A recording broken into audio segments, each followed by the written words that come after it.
Question 2 हमसे क्या कह रहा है,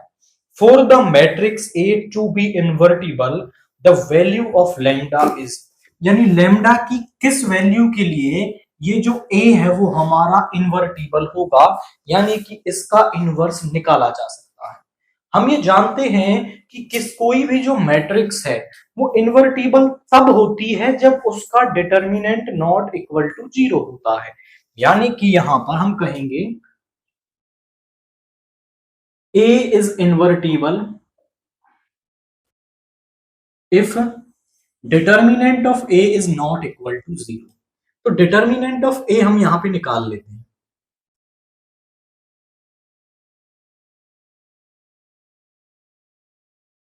Now expanding along row 1,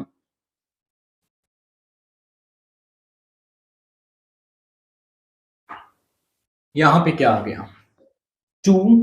इस रो इस कॉलम को छोड़ेंगे 6 माइनस 0 माइनस, और ये माइनस का 1 आएगा तो प्लस का 1 बन गया। इस रो इस कॉलम को छोड़ेंगे 3 लैम्डा माइनस 0 प्लस 1 इंटू इस रो इस कॉलम को छोड़ेंगे -2 lambda minus 2, 12 plus 3 lambda -2 lambda -2, यहां पे आ गया लैम्डा प्लस 10,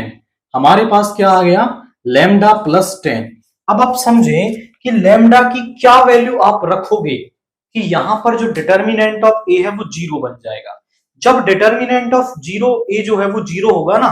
तभी ये ए जो है वो इन्वर्टिबल नहीं हो सकता, क्योंकि हम ये जानते हैं कि जो ए इनवर्स है वो होता है 1 अपॉन डिटर्मिनेंट ऑफ ए